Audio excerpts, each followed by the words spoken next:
ಚಿಕ್ಕೋಡಿಯ ಮತಗಟ್ಟೆಯೊಂದರಲ್ಲಿ ಕುಡುಕ ಅವಾಂತರವನ್ನು ಸೃಷ್ಟಿ ಮಾಡಿದ್ದಾನೆ. ಮತ ಚಲಾಯಿಸಲು ಬಂದಿದ್ದಂಥ ವೇಳೆ ಕುಡಿದು ಬಂದಿದ್ದ ಆತ ವ್ಯಕ್ತಿ ಕುಡಿದು ಬಂದು ಕೊಡಬಾರದ ಹಿಂಸೆಯನ್ನು ಅಲ್ಲಿನ ಸಿಬ್ಬಂದಿ ಕೊಡ್ಲಿಕ್ಕೆ ಶುರು ಮಾಡಿದ್ದಾನೆ. ಚಿಕ್ಕೋಡಿ ಲೋಕಸಭಾ ಕ್ಷೇತ್ರ ವ್ಯಾಪ್ತಿಯ ಕಾಗವಾಡ ತಾಲೂಕಿನ ಮಂಗಾವತಿ ಗ್ರಾಮದಲ್ಲಿ ಕಿರಿಕಾಗಿದೆ. ಮಂಗಾವತಿಯಲ್ಲಿ ಕುಡಿದಿರುವಂಥ ವ್ಯಕ್ತಿ ಮಂಗನ ರೀತಿ ವರ್ತನೆ ಮಾಡಿದ್ದಾನೆ. EVM ಯಂತ್ರ ಸೌಂಡೇ ಮಾಡಲಿಲ್ಲ ಅಂತ ಆತನ ತಕರಾರು. ಶಬ್ದನೇ ಬರಲಿಲ್ಲ ನನಗೆ ಅಂತ. ಈ ವೇಳೆ ಒಳಗಡೆಯಿಂದ ಹೊರ ಕಳಿಸಲಿಕ್ಕೆ ಭದ್ರತಾ ಸಿಬ್ಬಂದಿ ಪರದಾಡಿದ್ದಾರೆ. ಹೊರಗೆ ಕಳಿಸಲು ತಳ್ಳಿದಾಗ ಕೆಳಗೆ ಬಿದ್ದು ಗಾಯಗೊಂಡಿದ್ದಾನೆ. ಈ ರೀತಿಯ ವಿಚಿತ್ರ ಕೇಸ್ಗಳು ಕೂಡ ಕೆಲವು ಕಡೆ ಇರುತ್ತೆ, ಏನು ಮಾಡೋಕ್ಕಾಗಲ್ಲ. ನೋಡ್ತಾ ಇದ್ದೀರಿ ದೃಶ್ಯಾವಳಿಗಳಲ್ಲಿ. ಇದೇ ಮತಗಟ್ಟೆಯಲ್ಲಿ ಕುಡುಕನ ಅವಾಂತರ ನಡೆದಿದೆ. EVM ಬಳಿ ಹೋಗಿದ್ದಾನೆ, ಮತದಾನ ಮಾಡಿದ್ದಾನೆ. EVM ಅಲ್ಲಿರುವಂಥ ಆ ಬಟನ್ ಪ್ರೆಸ್ ಮಾಡಿದ ತಕ್ಷಣ ಒಂದು ಬೀಪ್ ಸೌಂಡ್ ಕೇಳಿಸುತ್ತೆ. ಆ ಸೌಂಡ್ ಕೇಳಿಲ್ಲ ಅನ್ನೋದು ಆತನ ವಾದ.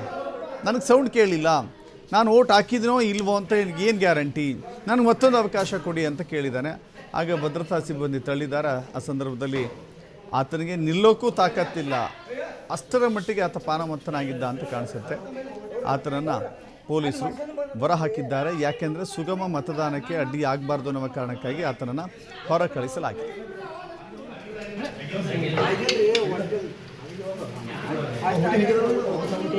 ಸಾಹೇಬ್ರೆ ಅವನ ಆವಾಜ್ ಬಂದಿಲ್ಲ.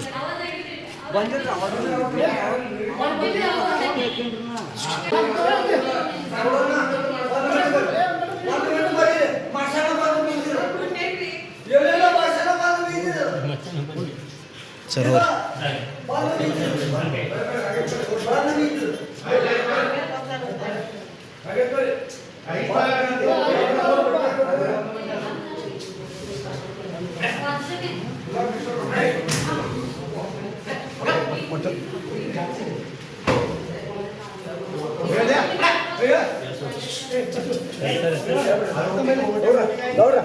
ಅಲ್ಲಿ ಮಸಾಲೆ ಬಂದು ಬೈತ್ರಿ